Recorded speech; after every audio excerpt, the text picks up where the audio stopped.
I have a confession to make. And I feel like this is a safe space to make it. This is a judgment-free zone. What's going on? I am terrified of my own money. You know, that is probably the most common secret in the modern world. It's not that I'm broke. Right. It's this gnawing feeling that I'm supposed to be doing something smart with it. But the moment I try to figure out what that is, I feel like I've walked into a jungle without a map. Mm-hmm. I open a financial news site, and it's just all red arrows and jargon. The yield curve is inverting. The PE ratios are unsustainable. And I want to close the laptop and go hide under a blanket. That reaction, that is exactly what the system is designed to produce. You use the word jungle. That is the perfect metaphor. Really? Oh, absolutely.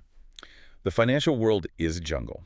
It is dense, it is dangerous, and there are predators everywhere. And I'm the prey. In many ways, yes. Yeah. If you walk into that jungle with nothing but, a machete and a vague hope of survival, you are going to get eaten. There are fees lurking in the tall grass. There are bad advisors disguised as guides. There is market volatility that hits like a tropical storm. It is a complex adaptive system that is, at its core, designed to separate you from your money. Well, that makes me feel so much better. Thanks for that. But here is the good news. You can survive the jungle. In fact, you can rule it. Okay. But you can't do it by guessing. You need a map. And not just any map. You need the map that the locals use, the people who built the jungle. And that brings us to today's deep dive. We are tackling a book that is basically the ultimate survival guide. It is Money, Master the Game by Tony Robbins. A beast of a book. It really is. Now, I have to pause here, because when I saw the name Tony Robbins on the cover, my brain immediately went to, oh, well, The teeth, the clapping, the walking on hot coals. Exactly. I mean, the guy is a legend, obviously. But I think of him as the unleash the giant within guy, the motivation guy. For sure. I don't necessarily think of him as the let me manage your asset allocation guy. Is this just 600 pages of him telling me to believe in myself and my bank account will grow? I get that skepticism completely. Yeah. And honestly, if this book were just Tony Robbins giving his personal hot takes on the stock market, we wouldn't be doing this deep dive. Okay. We'd skip it. But the premise of this book is entirely different. How so? Robbins realized that he didn't have the answers, but he had something better. Access. Mm-hmm. He has the kind of Rolodex that most people can only dream of. Right.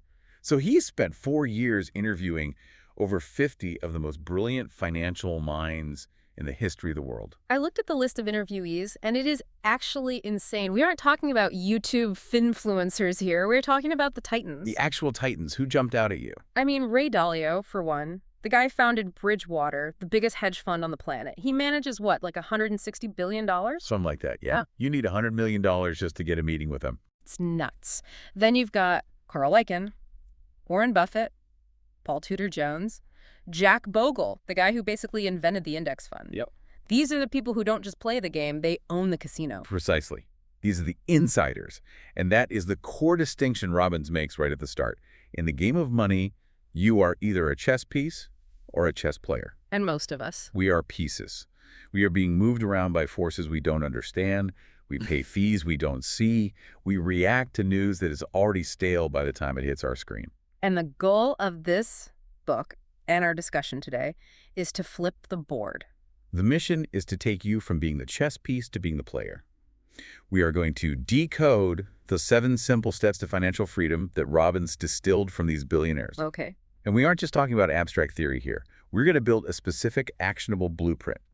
By the end of this hour, we want you to have a strategy to create an income for life, a paycheck that shows up whether you get out of bed or not. That's the dream, isn't it? Financial freedom. It's a buzzword we hear all the time. But I feel like people define it differently. They do. For some people, it's a yacht in Monaco. For others, it's just, not panicking when the transmission blows on the car. How does Robbins define it? He defines it very simply. It's the point where your assets generate enough income to cover your lifestyle. That's it. It's not a number. It's not about a number like $10 million. It's a ratio. Yeah. If you spend $50,000 a year and your investments pay you $50,000 a year without you touching the principal, you are free. You're done. You never have to work again unless you want to. Okay, I'm sold on the destination, but we have to start at the trailhead. Yeah. And Robbins says, step 1 happens before you ever look at a stock ticker. It happens in your head. Step 1 is the core decision. Yeah. It is the shift from consumer to owner. Unpack that for me. Because I feel like I'm already an owner. I own a car. I own a house. Well, the bank owns it, but you know what I mean. Right, but that's not the kind of ownership we're talking about. In our society, the default setting is consumer. You are trained from birth to trade your time for money and then trade that money for stuff. You work, you get paid, you spend. Maybe you save a little of what's left over at the end of the month. Which is usually nothing, let's be honest. Exactly. And here is the hard truth that Robbins hits you with. You cannot earn your way to financial freedom solely through a salary. Wait, really? It is mathematically impossible for 99% of people. Why? If I get a big enough raise, surely I can save my way to freedom. Because as long as you are trading time for money, you are capped. Time is a finite resource. Right. There are only so many hours in a day. You can't work 25 hours a day. No. And if you stop working, if you get sick, if you get fired, or if you just get old, the money stops. The income stream dries up. Completely. To win the game, you have to decouple your income from your time. You must become an investor. You must own a piece of the economy that works while you sleep. Okay, so I need to become an investor. But this is where the jungle fear kicks in again. I don't have a pile of cash sitting around to buy a factory. I have a paycheck that disappears into bills. And this is where the tactical part of step one comes in. Robbins calls it the Freedom Fund. I love the branding. It sounds way better than emergency savings. It's not a rainy day fund. It is a fund specifically designed to buy your freedom. Okay. And the mechanics of it rely on pure behavioral economics. We know from countless studies that humans are terrible at discipline. We are hardwired for instant gratification. I can attest to that. Right. If you rely on willpower to save whatever is left at the end of the month, you will fail. There's always a new gadget, a dinner out, a surprise bill. So if willpower is broken, what's the fix? Automation. You have to take the decision out of your hands. You decide on a percentage, let's say 10% or 15%, and you set it up so that money is deducted from your paycheck or your bank account before you ever see it. So it's gone before I can spend it. It goes straight into the Freedom Fund. It's the pay yourself first principle. But on steroids. And the psychological trick is fascinating. If the money never hits your checking account, you don't feel the loss. You don't miss it. You adjust your lifestyle automatically. You just figure it out. It's like when tax rates go up slightly, people complain, but they survive. You are essentially taxing yourself to fund your future freedom. Okay, so we automate the savings. We're building the Freedom Fund. But just saving isn't enough, right? If I put that money under my mattress, inflation is going to eat it alive. Correct. The Freedom Fund is just the fuel. The engine is what Einstein reportedly called the eighth wonder of the world. Compound interest. Yes. Oh, I know. Everyone rolls their eyes. Compound interest. I learned that in 5th grade. Yeah. Exactly. But I really don't think people feel the power of it. They understand the math, but they don't understand the magnitude. Robbins has the story in the book that, I honestly had to read it twice. It's the story of William and James. The William and James one. Yeah. It sounds like, a parable or something, but the math is totally real. It's incredible. Can you walk us through it? Because this is the thing that makes you realize why starting now is just everything. This is the definitive example. Yeah. So picture two friends. We have William and James. William is the early bird. He starts investing at age 20. Okay. He invests $4,000 a year. That's not a huge amount, about $330 a month. Doable for a lot of people. Totally doable. But here's the catch. William stops at age 40. He invests for 20 years, and then he never puts another dime in. So let's do the quick math. 20 years times $4,000. He has put in $80,000 of his own cash. Right. Now meet James. James is the procrastinator. He's like a lot of us. I know James. We all know James. He spends his 20s and 30s having fun, maybe paying off student loans. He doesn't start investing until he's 40. Okay, so James starts when William stops. Exactly. But James is disciplined. He invests $4,000 a year from age 40 all the way to age 65. He invests for 25 years. So James actually puts in more of his own money. William put in 80 grand. James puts in 100,000. Correct. James invests more principal, and he invests for a longer duration of time, 25 years versus 20 years. Now, assuming they both get a 10% annual return, who wins at retirement? My gut tells me it should be James. He put in more cash. But I know this is a trick question. It is the ultimate trick. When they hit age 65, William, the guy who stopped investing 25 years ago, has vastly more money. How much more? Depending on the compounding frequency, William ends up with something like $2.5 million. James. He has somewhere around 400 or 500,000. Wait, hold on. That gap is massive. We aren't talking a few $1,000s difference. We are talking millions. Millions. William has 5 or 6 times more money despite investing less cash. That feels unfair. It feels like magic, but it's just math. William's money had 45 years to grow. It doubled and doubled and doubled again. Wow. James's money just didn't have the runway. The exponential curve kicks in at the end. William caught the wave early. James was paddling, trying to catch up. So the lesson is, time is more valuable than money. Precisely. As Robbins says, you can always get more money, but you can't get more time. If you are listening to this and you are in your 20s or 30s, you have an asset that Warren Buffett doesn't have. And that's time. You have time. Don't waste it. There was another example that I loved. Benjamin Franklin. He was apparently obsessed with this stuff. He's a true believer. When Franklin died in 1790, he left a bequest to Boston and Philadelphia. It was a tiny amount of money, about $1,000 to each city. Okay.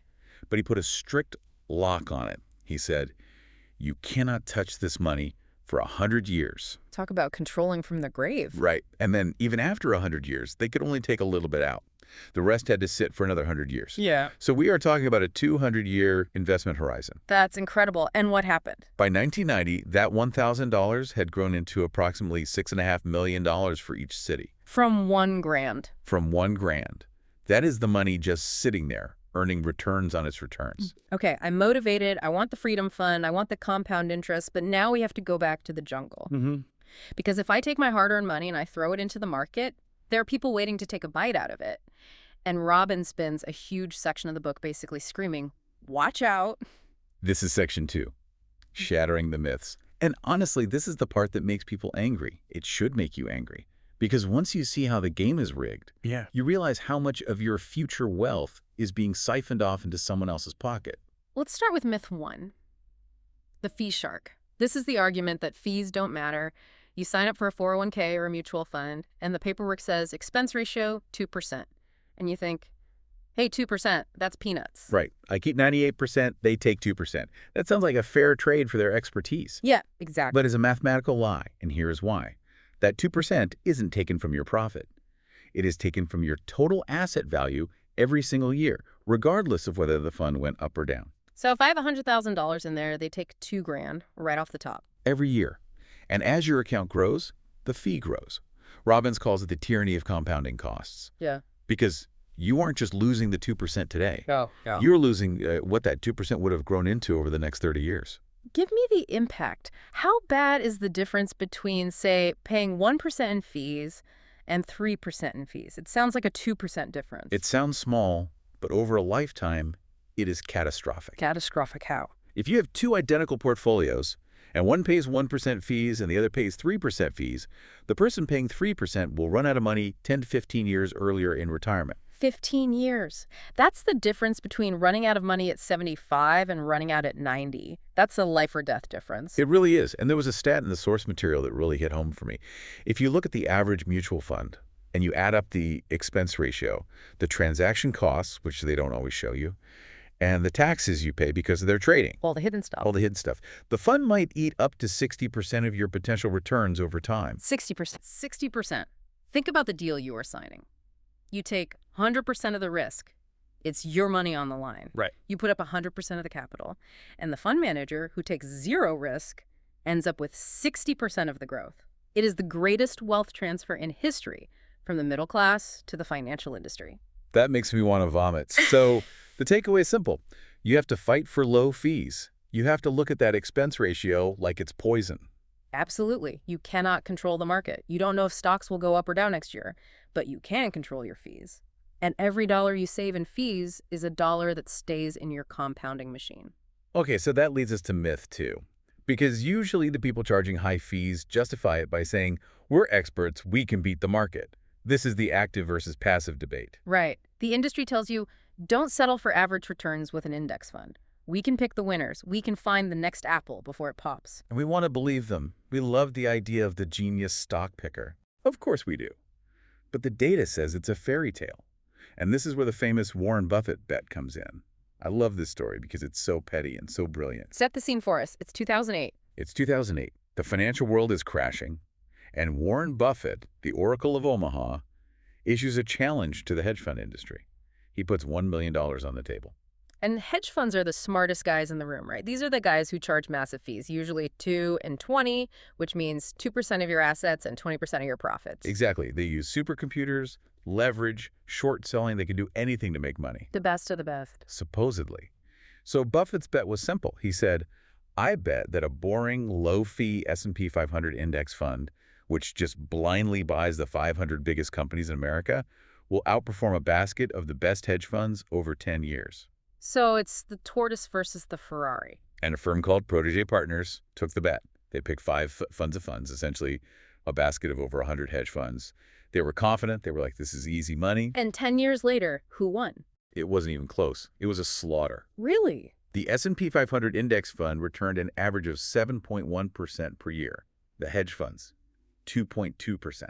Ouch. That's a huge difference. In total terms, the S&P was up something like 125%, and the hedge funds were up 36%. The dumb index fund crushed the smart money. That is humiliating for them. It proves the point. The market is incredibly efficient. Information moves instantly. It is statistically almost impossible to consistently beat the market over the long term, especially after you pay those high fees. So Jack Bogle, the founder of Vanguard, had it right. He did. He told Robbins, don't look for the needle in the haystack. Just buy the haystack. I love that. The haystack is the index. It's cheaper, it's simpler, and it wins. Okay, myth 3. This one is about trust. We talked about guides in the jungle. Most people have a financial guy or a broker. But Robbins says we are confused about what that person actually is. This is a critical legal distinction that most people don't know exists. It's the difference between a broker and a fiduciary. I always thought they were the same thing. No, and it's a huge difference. A broker is essentially a salesperson. They're held to what is called the suitability standard. Suitability. That means if they sell you a product, it just has to be suitable for you. That sounds vague. It is. It means if they have 2 products, and product A is perfect for you but pays them a tiny commission, and product B is just okay for you but pays them a massive commission, Let me guess.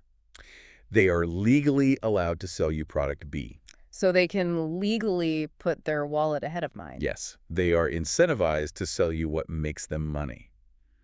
Robbins uses the analogy of the butcher versus the dietitian. I liked this one. It's so clear. Think about it. You go to a butcher, he might be a great guy, he knows his cuts of meat, but if you ask him, what should I eat for dinner tonight to be healthy? What is he going to say? He's going to say, have a nice steak. Right, because he sells meat. He's not going to say, actually, you should have salad and some tofu. He's a butcher. He sells what he has in the case. And a fiduciary. A fiduciary is like a dietitian. A registered investment advisor who is a fiduciary is legally obligated to act in your best interest. Legally, that's the key word. It's everything. They cannot put their own financial gain ahead of yours. If they tell you to buy something, it must be because it is the absolute best option for you. So the actionable tip here is simple. Ask the question. Yes. Ask your advisor point blank, are you a registered fiduciary? Do you have a legal obligation to put my interests first at all times? If the answer is a long, winding, well, we adhere to the highest standards of run, you want a simple yes. Okay, let's take stock. We've set up the Freedom Fund. We're letting compound interest work. We fired the butcher and hired the dietitian. We've cut our fees and we're buying index funds. But now we hit the part that scares me the most. The crash. The crash. We all remember 2008. We remember the dot-com bubble. It's one thing to say buy the index, but if the index drops 50%, I'm going to panic. I know myself. I'm going to sell everything and hide under the bed. And you wouldn't be alone. That is the biggest destroyer of wealth human emotion. We buy when we're greedy and sell when we're scared. Every single time. This brings us to section 3. And honestly, this might be the most valuable part of the book. Yeah. Robbins went to Ray Dalio, the guy we mentioned earlier, the Steve Jobs of investing, and asked him a question. Right. Ray, you manage money for countries and billionaires. You have a strategy that performs well in good times and bad times. Can you give me a version of that strategy for the average guy? And Dalio actually said yes, which is wild because his internal strategy is proprietary. He shared the framework. It's called the all-seasons strategy, or technically risk parity. Let's break this down because risk parity sounds like jargon. What is the problem with the way most people invest? Most people have a portfolio that is something like 50% stocks and 50% bonds. They call it balanced. Sounds logical, half and half. But Dalio says that is a trap because stocks are way more volatile than bonds. Stocks are like a wild teenager. Bonds are like a sedate grandparent. Good analogy. Stocks are roughly 3 times more risky. Mm. more likely to swing wildly than bonds. So if you have 50% of your money in stocks and 50% in bonds, you might think you are balanced. But in terms of risk, It's not balanced at all. you are 95% exposed to stocks. Whoa. So if the stock market crashes, my balanced portfolio crashes too because the bonds aren't strong enough to counter the weight of the stocks. Exactly. It's like mixing a pot of boiling water and a pot of lukewarm water. The result isn't nice and warm. It's still going to burn you. Right. You need way more lukewarm water to cool down the boiling water. Dalio looks at the world in terms of 4 seasons. He says, don't try to predict the weather. Just have an outfit for every season. What are the 4 seasons? 1, inflation, so prices are rising. 2, deflation, prices are falling. Mm. 3, high economic growth. And 4, low economic growth. That's it. That's it. Every economic environment falls into one of those buckets. And different assets perform well in different buckets. So he gave Robbins the specific percentages for a portfolio that can survive all 4. I want to go through this slice by slice. Listeners, you might want to write this down. What is the breakdown? Okay, here is the all seasons allocation. First, 30% in stocks. Wait, only 30%. Most advisors tell young people to be 80% or 90% in stocks. Remember, stocks are the boiling water. They are high risk. Dalio keeps this lower to control the volatility. This 30% is for the high growth seasons. Okay, that makes sense. Second, 40% in long-term U.S. bonds. 40%, that seems huge. Aren't bonds kind of boring? And what happens if interest rates rise? This is the controversial part, but here is the logic. Long-term bonds are the antidote to a stock market crash. In 2008, when stocks plummeted, long-term treasuries skyrocketed. Ah, so they're inversely correlated. They are the airbag. They zag when stocks zig.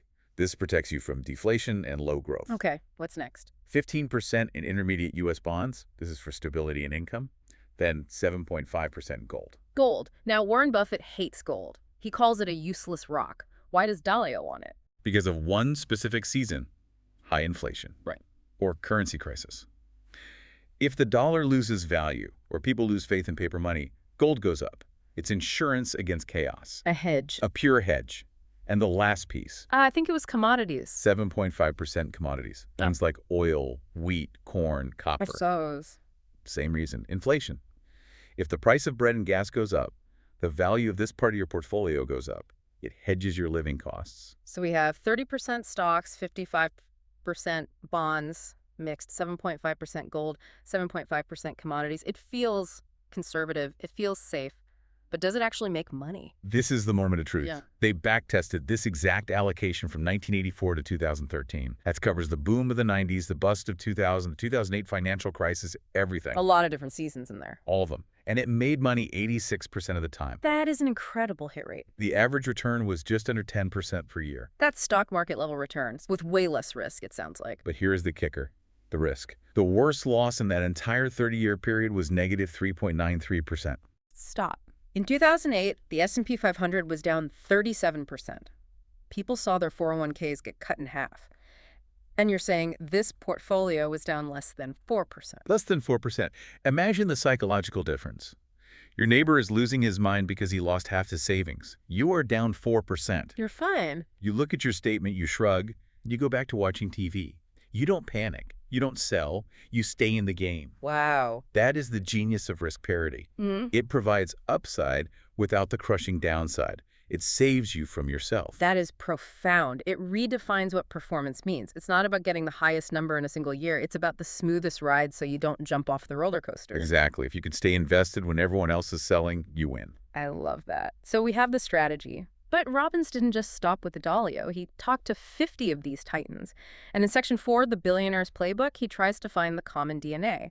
What makes these people different from us? You might think it's that they take huge risks. Yeah. We have this image of the Wall Street cowboy betting it all on black. Right, the gambler. But it's the exact opposite. The biggest theme among all of them was asymmetric risk-reward. Risking a little to make a lot. Right. They're obsessed with the downside. They want to know what is the worst that can happen. They never take a bet where they can lose everything. They protect the principal at all costs. Always. My favorite story about this is Kyle Bass. Oh, the nickel story. This is like a heist movie. It is. Kyle Bass is a hedge fund manager. A few years ago, he was looking at the U.S. nickel to 5-cent coin. He did the chemistry math and realized that the metal inside the nickel, the copper and nickel mix, was actually worth about 6.8 cents on the market. So the raw materials were worth more than the face value of the coin. Yes. So he realized he had a risk-free trade. If he buys a nickel for 5 cents, it is legal tender. It is always worth 5 cents. He can't lose. He can't lose money unless the U.S. government collapses. But the upside, the metal is worth nearly 7 cents. That's an instant 36% profit if the metal value is realized. So what did he do? He didn't just buy a roll of nickels at the bank. No, he bought $1 million worth of nickels. How do you even store that? It's literally truckloads. Yeah. 20 million nickels. He had the Fed deliver them to his vault. The Fed was apparently very confused. They asked him, why do you need all these nickels? And what did he say? And he just said, I really like nickels. That is hilarious, but it perfectly illustrates the point. What was his risk? 0. What was his upside? Huge. That is asymmetric risk. Now, we can't all buy truckloads of nickels, but Paul Tudor Jones has a rule we can apply, the 5-to-1 rule. Yeah, he uses a 5.1 ratio. He never makes a trade unless he believes he can make $5 for every $1 he risks. Why that specific number? Because it allows him to be wrong. He knows he's not a psychic. He knows he will make mistakes. With a 5.1 ratio, he can be wrong 80% of the time and still break even. Wait, run that math for me. That sounds impossible. Imagine he makes 5 trades. He risks $1 on each. On the first 4 trades, he's wrong. He loses $1, $1. That's a $4 loss. On the 5th trade, he's right. He makes $5. He lost 4, he made 5. He has a $1 profit. So he was wrong 4 out of 5 times and made money. He got an F on his report card, 20% correct, and he still made money. That completely flips the script. In school, being wrong 80% of the time means you fail. In investing, if you structure your bets right, you win. It's about defense. It's about don't lose money. That is Warren Buffett's rule number 1. And rule number 2 is don't forget rule number 1. Right. And the reason isn't just emotional, it's mathematical. If you lose 50% of your portfolio, what percentage do you need to make to get back to even? My brain says 50%. If I lose half, I need to make half back. And that is the trap. If you have $100 and you lose 50%, you have $50 left. Right. Now you have $50. To get back to 100, you need to gain $50. $50 is 100% of $50. Oh, wow. So a 50% loss requires a 100% gain just to stand still. That is brutal. That's why digging out of a hole is so hard. And that is why the billionaires are so paranoid about losing money. They know the math of recovery is against them. So we have the all-season strategy to protect the downside. We have the mindset of asymmetric risk. Now let's get into the mechanics of daily life. Section 5, structuring the plan. Right. Because I can't just have one big pile of money. I need to pay rent. I need to save for a trip. Robbins talks about buckets. This is how you organize your financial brain. He suggests 3 main buckets. Bucket 1 is the security bucket. Okay. This is the sleep well at night money. Cash, short-term bonds, your home equity, money you cannot afford to lose. This is the foundation. This is the foundation. And bucket 2. Bucket 2 is the risk growth bucket. This is for your stocks, real estate, commodities. This is the engine of wealth. You accept volatility here because you want growth. And the third one? The dream bucket. This is my favorite. Bucket 2. If all you do is save for a retirement that is 30 years away, you are going to be miserable. You need juice along the way. The dream bucket is for fun. So this is where you can be a bit more speculative. Exactly. Maybe it's a high-risk bet on a crypto startup. Maybe it's just a savings account for a trip to Italy or a vintage guitar. It's the keep me sane bucket. It's the keep me sane bucket. Right. If the startup goes to 0, it doesn't ruin your life because it was just the dream bucket. But if it goes to the moon, you win big. It compartmentalizes the risk so you don't gamble your rent money. One thing Robbins mentioned about managing these buckets is rebalancing. We touched on this with Dahlia, but can you explain how it actually works in practice? It forces you to do the thing that everyone says but nobody does. Buy low, sell high. Rebalancing is the magic trick. Let's say your target is 50% stocks and 50% bonds. Yep. The stock market has a great year. It goes up 20%. Okay. Now, your portfolio is heavily weighted. Maybe it's 60% stocks and 40% bonds. You are now taking more risk than you intended. So you sell some of the stocks. You sell the winners. You sell the winners while they're high, and you use that money to buy bonds, the losers, which are low. It sounds counterintuitive. Why would I sell the thing that is winning? Because trees don't grow to the sky.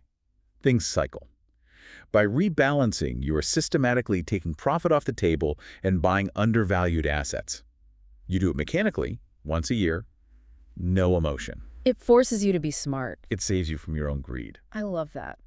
Okay, before we wrap up, we have to talk about the speeding it up section. Because sometimes you run the numbers, you do the compound interest calculator, and it says, congratulations, you will be financially free at age 108. Right. That's not helpful. That's not helpful at all. So if the math isn't working, you have to pull a lever. Robbins outlines 5 levers to speed up the timeline. The first one is obvious. Save more. It's painful but effective. Okay, number 2. Earn more. Invest in your skills, get a side hustle, increase your value. 3 and 4 we've talked about. Reduce fees taxes and get better returns with that asymmetric risk. But number 5 is the really interesting one. Change your lifestyle. And it's not just stop drinking lattes, it's geographic arbitrage. This is a huge unlock for the remote work generation. Mm-hmm. If you live in New York City or San Francisco, your cost of freedom is incredibly high. You might need $5 million to feel free. Right. But if you move to a state with no income tax, or a country like Thailand or Costa Rica, where the cost of living is 70% lower, the math changes instantly. So you could be free right now. You might be financially free today if you just changed your zip code. It forces you to ask, what is the goal? Is the goal to live in Manhattan, or is the goal to never answer to a boss again? Exactly. Freedom is a ratio between your income and your expenses. You can attack the numerator, earn more, or the denominator, spend less. Sometimes changing the denominator is faster. This leads perfectly to the final section of the book, Section 6, The Final Secret. Robbins spends 600 pages on asset allocation, fee structures, tax efficiency, and then at the very end, he pivots. He basically says, hey, by the way, money isn't the point. He has to pivot because he has spent time with the richest people on earth and he has seen a dirty secret. A lot of them are miserable. Really? There are studies on this. Once you earn enough to cover your basic needs and have some security, the number is usually cited around $75,000 to $100,000, depending on where you live. Happiness does not scale with income. A billionaire is not 1,000 times happier than a dentist. There is a story in the book that really stuck with me. The couple on the cruise ship. It's such a sad, beautiful metaphor. I love this story. So there's an older couple. They save up their whole lives for a dream cruise. But they are frugal. They spend every penny on the tickets. Okay. They bring a suitcase filled with crackers and cheese and Spam because they are convinced they can't afford the food on the ship. So every night, while everyone else is in the dining hall having lobster and dancing, they're in their cabin eating crackers. they're in their tiny cabin eating crackers. That is heartbreaking. It is. On the last day of the cruise, a crew member asks them, "Why haven't we seen you at dinner?" And the man admits, "We couldn't afford the fancy meals." And the crew member looks at him and says, "Sir, the meals were included in the ticket price." The meals come with the trip. That is the punchline of life. The sunset, included. The laughter with your friends, included. The feeling of the wind on your face, included. Oh. Robbins is saying, don't spend your whole life eating crackers in the cabin waiting until you have $10 million to finally enjoy the trip. The trip is happening now. It's a powerful check on our ambition. Yeah. We hustle so hard for the someday, we miss the today. And Robbins ties this directly to giving, which seems odd for a money book. Give your money away to get rich. It connects to his personal origin story. He grew up dirt poor. Abusive household, no food. One Thanksgiving, a stranger knocked on the door and delivered baskets of food. His father was proud and angry. He wanted to reject it. He said, "We don't take charity." But Tony was just a kid. He took the food. And he realized something that changed his life. Strangers care. And that launched his obsession with feeding America. Right. But the insight for the reader is, we make a living by what we get, but we make a life by what we give. True wealth is an emotion. It's gratitude. It's not the number in your bank account. If you have $1 billion, but you live in fear, anger, and scarcity, you are poor. If you have very little, but you are generous and grateful, you are rich. Robbins talks about priming, taking 10 minutes every morning to feel gratitude. It trains your brain to see abundance. Because if you don't train it, your brain naturally looks for tigers in the jungle. It looked for problems. Exactly. The final secret is that money is just a tool. It's a magnifying glass. If you are a jerk, money makes you a huge jerk. If you're generous, money allows you to change the world. So it just amplifies who you already are. Precisely. Win the money game so you can stop worrying about it and then go play the fulfillment game. That's the real victory. Wow. Okay, we have covered a massive amount of ground. From the fees in the jungle to the crackers on the cruise ship. I want to distill this. If the listener is driving right now and can't take notes, what is the deep dive blueprint? Give me the checklist. Okay, here's the recap. 1. Become an owner. Stop just being a consumer. Set up the Freedom Fund and automate your savings, even if it's just 5%. Start today. Okay. Number 2. 2. Know the rules. The game is rigged with fees. Check your expense ratios. Fire the butcher, broker, and hire the dietitian, fiduciary. Buy the haystack index funds. 3. 3. Protect the downside. Don't put all your eggs in the stock basket. Use a risk parity approach, like the all seasons portfolio we discussed, the 30404-157.57.5 to weather the storms. 4. 4. Seek asymmetric risk. Look for the nickels. Look for bets where the upside is much bigger than the downside. The 5-to-1 rule. And the last one, number 5. And 5. Give back. Don't wait to be rich to be generous. Wealth is a state of mind. Practice gratitude. It really takes a mystery out of it, doesn't it? It stops being a scary jungle and starts being a map. It puts the control back in your hands. Yeah. And that is the only way to win. I want to leave our listeners with one final thought from the source material. Robbins asked all these billionaires, Warren Buffett, Ray Dalio, one question. If you couldn't pass on any of your money to your children, but only a set of principles, what would they be? And it was fascinating. Almost universally, they didn't talk about stock tips. They didn't say short the yen or buy tech. Right. They talked about resilience. They talked about the power of compounding. They talked about integrity. And they talked about gratitude. So, here is my challenge to you, the listener. If we stripped away your bank account today, what is your wealth made of? And more importantly, purely tactically, what is one step you can take right now? Can you log into your 401k and look at the fees? Can you set up an auto transfer of $50 into a savings account? Because execution trumps knowledge every single time. Absolutely. Don't just listen. Do one thing. Thanks for heading into the jungle with us. Hopefully we all have a few more machetes now. We'll see you in the next deep dive. See you then.